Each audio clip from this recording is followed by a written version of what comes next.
From the studios of KENW on the campus of Eastern New Mexico University, it's You Should Know, featuring the people and events of Eastern New Mexico and West Texas.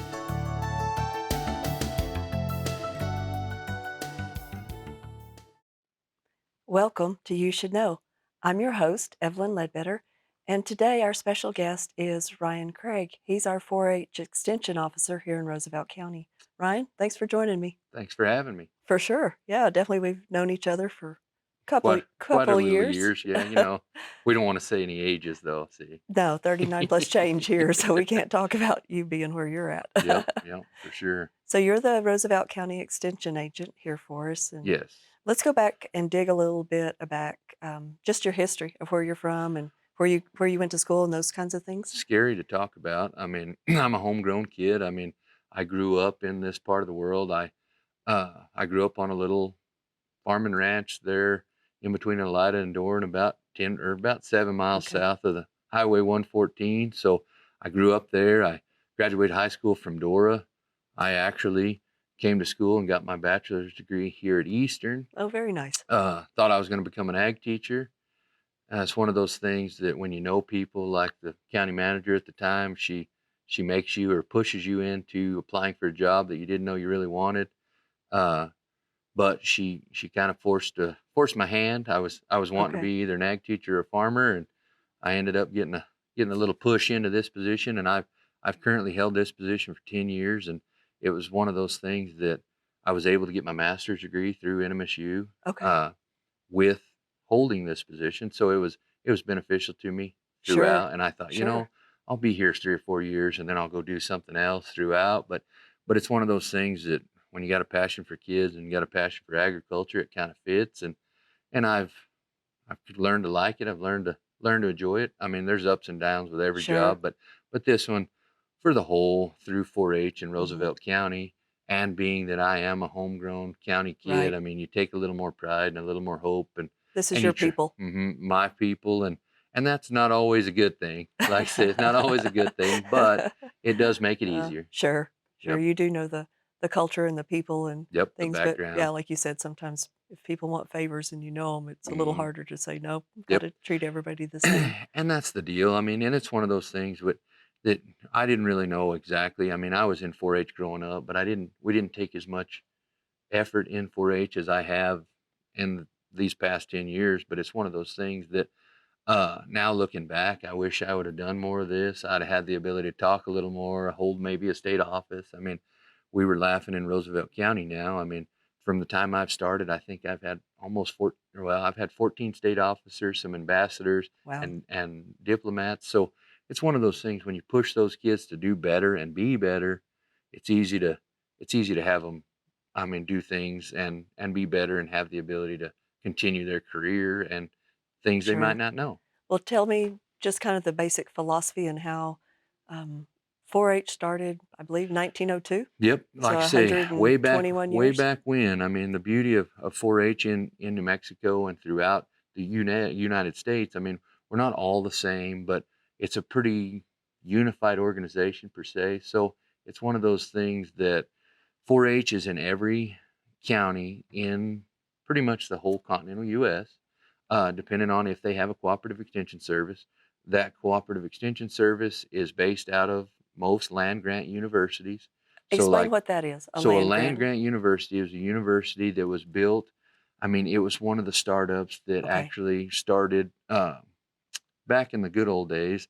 The land grant universities were the initial university of a state. Okay. So it's one of those things that those universities were more agricultural based. So those corn clubs and all those boys and girls clubs, they were more on the ag related side. So that land grant university, which ours is, I mean, we do have Eastern in our Sure. part of the world, but ours is New Mexico State University. So we And it's a actually, land grant college. that land grant college is the one that we actually work for. So, And truly, when you're called an Aggie, yep, like I say, I mean, all the jokes came along with that, oh, but it truly came from you're an hmm agricultural type yep, based college is where and that came from. and that was the fun part. We were laughing at that all the time. I mean, all the ag-based stuff that comes out of a land grant university, all the Mhm. study, all of the research. I Right. mean, it's all based back into something ag related. Well, the majority of everybody starting Hmm.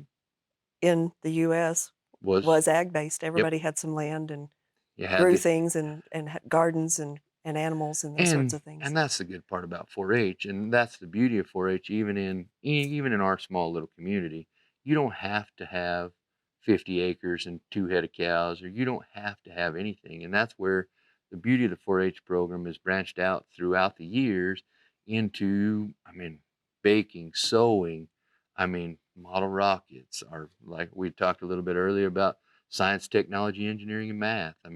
That Those have beauty been of the strong. that big, strong uh, words that people like STEM, but I have fun with kids building model rockets. Sure. It's one of those things. We are still primarily ag based, and we try to keep on that traditional sense. Okay. I'm kind of the traditional type guy that wants to be traditional, wants to be more ag based because that's the way I grew up, but it's not always. Part of it. Yeah, it's not Well, always of importance. when I introduced you here at the station this morning to Suzanne, she was born in New York, Hmm. and she said she wanted to be in 4-H, but she lived in the city, Hmm. and so she wasn't allowed to be in 4-H. Yep. But now that has changed, so your people that don't have land or access to the knowledge we have of where your food comes Hmm. from or other parts of Yep. things can participate and learn. Well, and that's the good part, and that's where we laugh all the time of we try to make it to where all those kids that do live in town or do live in the more Mhm. urban side of the world have the ability to come in there and commingle with the kid that does live on the 50 section ranch. Because now a lot more people live in town Yep. than you do have And it's of rural. and that's what we laugh too. It's one of those things like I grew up with a 120 cow ranch with Mhm. a farming operation. And Sure. it's one of those deals. There's no way for me and my family to go back to that because there's not enough dollars and cents in dry No. land farming anymore to No, do that. there's So, not. so I'm raising my kids in town like these others. Right. So with my heritage and with my lineage, you try to push that agriculture T as much as you can to where Sure. it's just like we do projects with Cooperative Extension Service in school systems. So I'm with second graders doing an embryology project with egg called Egg to Chick. So we Sure. teach those kids how to hatch an egg, how to raise a chicken, how to do all that stuff. And most of those kids in the second grade go, I thought eggs came from Walmart. Sure. Yeah, So it's one of those things that we try to base it upon agriculture and the and importance learn of where the where sure, food, fiber, and sure, water and everything right. comes from. So the symbol of 4-H is the clover club, Yep, and like I say. it's a 4-leaf. Hmm.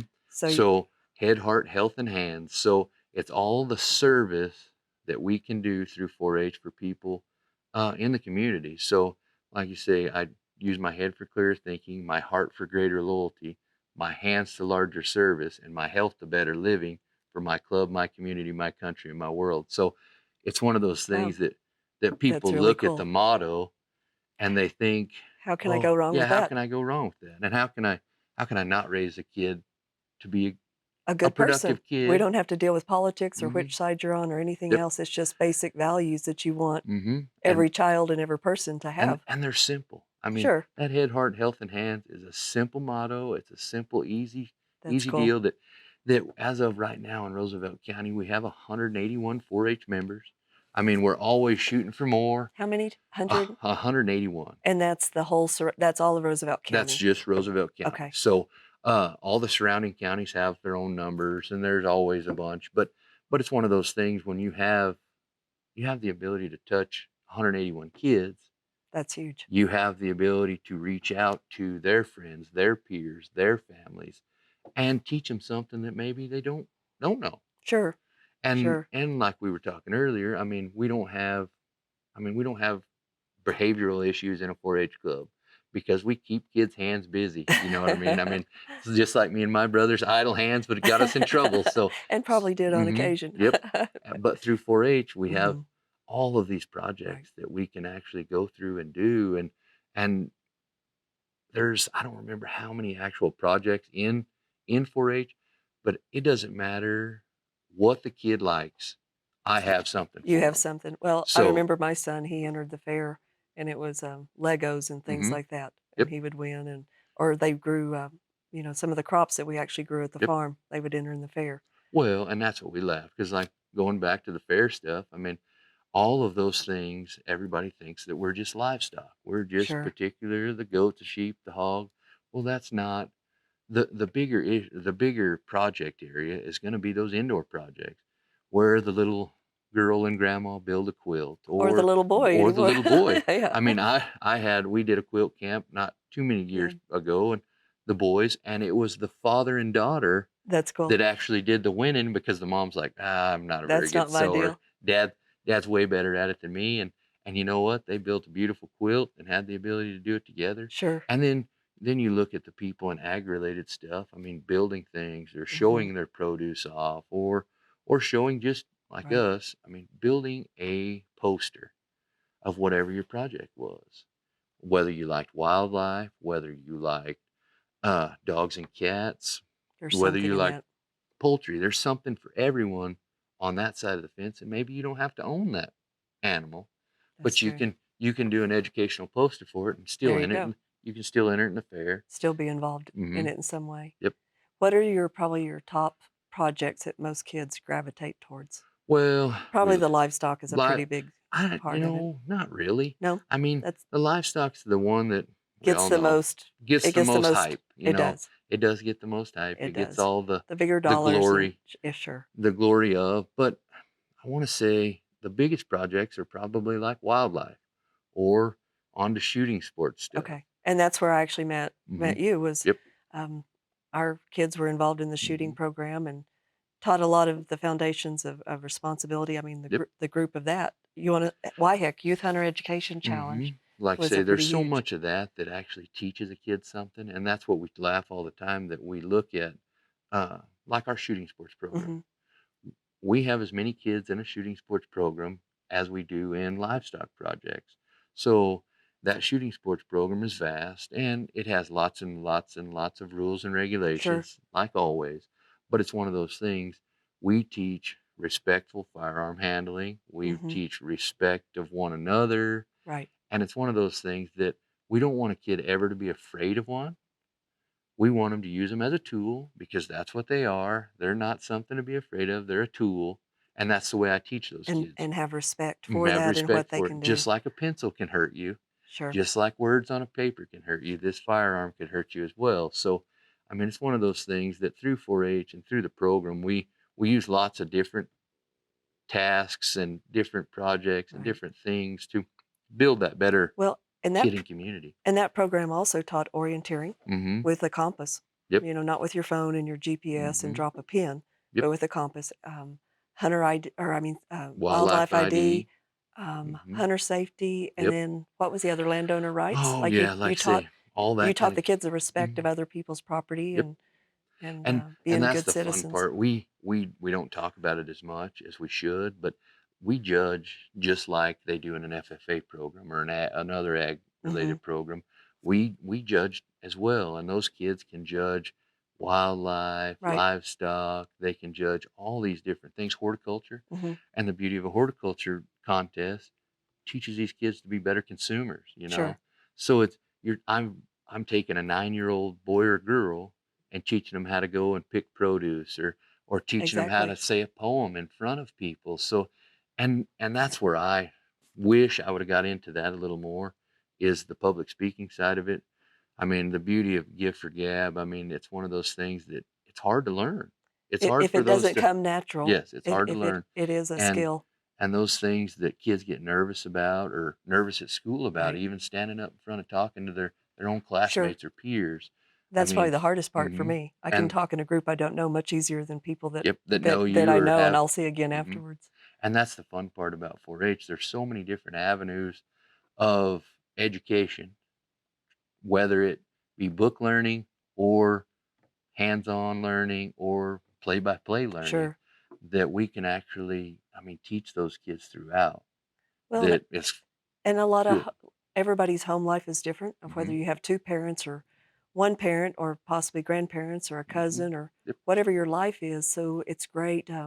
I didn't, my dad passed when I was young, but when you had adults that you were around in those environments, it helped. Yep. You had Well, structure from other people and and input that and you I learned. laugh all that all the time. I laugh because I've got a family that they called me their 4-H dad. Their dad Yeah. was an airman, and he Okay. was deployed. And I didn't know these people from Adam when I started, but it was one of those things those kids took to me, and I was Yeah. their parental. I mean, for a Sure. long time. I mean, Dad wasn't around because he was serving his country, Yeah. but it was one of those things that I was the male role model for a little Exactly. while throughout. And then, like me and the dad are good friends, and that's what he laughed all the time. He said, I'm glad you were there for It just gives one him. more person in their lives that gives Yep. them some structure Gives them and some hope. encourage them Yep. and And um, like I say, and that's what he laughed. He's because I'm pretty competitive, and I push pretty hard on when it gets to some of that stuff. But it's fun, and you try to make it fun. You try to get those kids to do things that's outside of their comfort zone, and when they well, win, you're a coach basically. yep, And so those coaches can have such a great impact on your yep, life if you can encourage them and want them to perform and achieve and make you happy. They're mhm, learning so many yep, life different skills, disciplines exactly along and the that way. and that's the beauty of the fair. I mean, and that's and like I say, kind of rolling all that back to the fair. All of 4-H is a compilation. I mean, it's one of those things that we try to push to showcase something or showcase the abilities of. And this year we were lucky enough to win uh, two state titles at our state Wow. judging. So we actually won a livestock judging contest and a livestock skillathon contest. So it's one of those things that as of now, we have to raise money for these kids to uh, actually go to compete at a national level. So I've got a set of 4 kids a set of 8 kids that are going to be throughout the fair and throughout the coming months. We're going to have to raise lots of dollars for these kids to actually go compete at a national level at Louisville, Kentucky Huh. against kids across the nation, truthfully. Okay. So, Well, that was something I was going to ask. The financial piece of this, are there scholarships and things that yes. kids can learn or earn? Because hmm basically, the fair is showcasing all your work hmm for the whole year. Yep. Where do the scholarships come into play? Well, they don't particularly come in from the fair. The Okay. fair is kind of a compilation of your projects and things, Okay. and you can win premiums and monies that way. Right. But uh, through 4-H, if you complete your record book, so a record book from October 1 to September 30 is what our 4-H year is. So these kids actually take that record book and completely fill it out of everything they've done for the year. And once they hit that sophomore, junior, senior level, we actually through Roosevelt County 4-H give away 7 $300 scholarships. Okay. So it's another one of those things that through 4-H we're always, I mean, it's always something. We're always raising money for something or trying Yeah. to do. Right. It's one of those problems that we always have, but it's with those scholarship opportunities, we truthfully don't care if the kid goes to AI school or goes to welding school Well, or of go course. anything electrician. I mean, if he wants to be an electrician or anything, it's one of those things we don't have as strenuous parameters on our ability to pay out scholarships as say a college does or Okay. say a school does or different organizations do. if I can if they can show to me that they paid for something that we can actually say is educational, Mhm. we use that monies Okay. for those kids to go there. And like I say, I mean, I know $2,100 a year is not much, but That may be the difference of buying your books yep. or taking another class or hmm whatever. Um, those vocational, I always have an attitude that not all kids are set for being a college-bound student yep. in the traditional sense of a 2 or hmm 4-year college. But the vocational skills, like you were saying, an electrician is gonna make more money than I make with a degree. yep. Well, You always need those people, the kids that go gotta to have the welding somebody. schools Yep. and different things, Well, those are in huge. trades, plumbers, I Right. mean, We need them. we have to have them. I mean, Sure. it's one of those things that's a trade and a skill that That we've lost because we we haven't had those push skills into college, s college, right. college, and back when we fall back on a 4-H program, you look at an ag type Mhm. program, these kids, you want them to be well rounded, but college might not be for everyone. Right, but there's a Working on tractors so show might them be. other things hmm so that you don't just Yep. you don't have to be a fast food worker your whole Yep. life. You actually have skills that are wanted Well, and profitable. and sellable. Yeah, and profitable. And that's what we we laugh all the time, how many kids we do send to different things such as that. Uh-huh. And you look at them, or just, I mean, easy trades, or I mean all those things that we have to keep the world going. You've worked with those Yep, those you work with kiddos those kids and and you taught feel them. them out. You've taught them the discipline Hmm. to start a project, to finish Finish it. it. And there's other people. Who all else is involved with the extension service here So in most areas, in most in counties? most areas, the cooperative extension service, as myself as the 4-H agent, we have me, and I deal with kids from 5 to 19, Okay. kids and families. We also, we used to, back before we were kind of cut down a little bit, we had a home economist, Which was Connie, which was who's Connie been on this Moyers show did. before, and Hmm. skills that you could always call Connie. How Hmm. do you can this, or food Yep. safety, and Yep. just a tremendous amount of. And then we also have an ag agent, which is your guy that's going to be able to go in and help with trees, Mhm. shrubs, help people figure out what they can do with farmland that maybe have some issues, or deal with water, or deal with all of those type of things. So more ag based, dealing with ag producers and ag families, but it's one of those things you just never know. Well, and Patrick Kirshner Yep, is Patrick in that Kircher. Yep. position, and we've definitely called on him for things to help with Yeah, farm-wise, and and just a great guy. that's the beauty of, So, with NMSU, we have the ability to reach out to those you specialists. have that family there. Hmm. Yeah, so we've got specialists throughout that may know about chilies, may know Right. about bugs, may know about things that are different Mhm. avenues that we can actually fall into, and help people in our little Mhm. community, whether we're Well, in Cruces or we're in yeah, the Portales, research and things. we I can know use I the served knowledge. a couple of years as the director of the New Mexico Chili Hmm. Association, and so I was actually an employee of NMSU and worked with NMDA, which is New Mexico Hmm. Department of Ag, and just the things I learned and the connections and people I learned to call Hmm. and reach out to. But their research in different areas Yep. on products and There's always ag somebody and animals, somewhere that's doing amazing. something. Yeah, I'm, and it reached worldwide. hmm So and it that's was the a good part. great experience to meet all of those people right down the road from us. Yeah, and like I say, it's one of those things you never realize the reach that a little bitty cooperative extension service has, or like a university that Mhm. does have, and we work together because we're all paid out of the same pool, so That's we're really all cool. a working type family that has the ability to reach out to one another and ask different expertise, or Sure. different knowledge bases to understand and fix Okay. problems in said community, like Portales. If there's a kiddo out there that's interested, or parents, I'm gonna guess there has to be a website. Oh yes, like you say, there's we're Facebook, uh, there's a website. If you just look up Roosevelt County Extension, it pops Okay. up on an NMSU website, Okay. and there's a phone number there. I mean, or they can come the little brown building on front of the fairgrounds. Everybody thinks they don't know what that is, or Uh-huh. what our little building is, but it says Cooperative Extension. They got rid of the tree in front of our building the other day. Like I say, had to get rid of the tree, but it's one of those things now that you can see the You sign. might. And what's the address for the extension 705 East Lime. here in Hmm. Portales, New Yep. Mexico? And a phone number? The phone number is 575-356-4417. Okay. Give that And one more time. 356-4417 Okay. is our landline phone number there at the office. So, Okay. I mean, if anybody has an interest, I mean, look us up. I mean, we're easy to find. I'm pretty easy to, like say, you type in Ryan Craig in here, like say, not a police blotter, but it pops up all That's a the other good things. thing. That's a good thing. Your mom, that makes her proud. Yep, yep. Like I say, keeps us going. But yeah, we're easy to find. We're easy Okay. to deal with.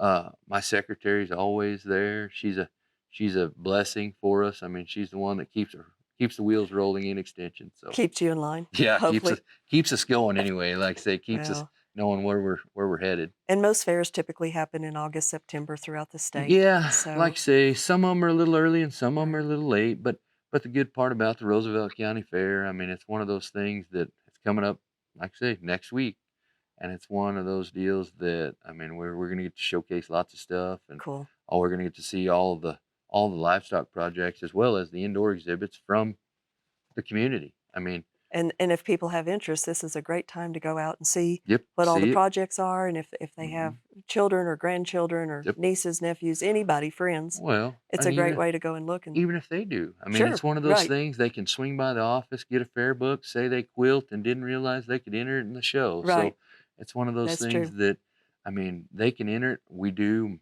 like say, Monday is our entry day, but it's one of those things that they need to come out to the fair, experience it, see it. I mean, there's lots of venues. There's going to Mhm. be lots of, everybody loves the food Right. trucks. So it's Yeah, one of yeah, those things you got to go yeah. spend an arm and a leg getting you a corn dog. But Fair food is, just a staple, and, oh, it is. it just gets crazier and crazier, but, you don't eat it every day, hopefully, but Yeah. it is a Well, treat. that's me. I try to stay away from it. I hit up enough fairs that, like I say, you try to stay away from that stuff, spending money and all the fair food crazy. Cause, and that's the good part about 4-H. I mean, we get the ability to showcase with our county folks. And then we actually, September, go to state fair and then we'll end up in Roswell. So, Okay, well, cool.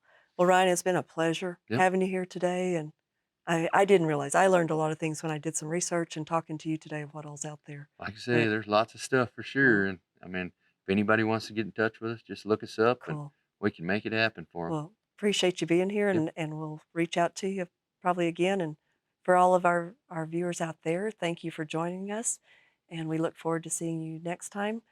Cheers.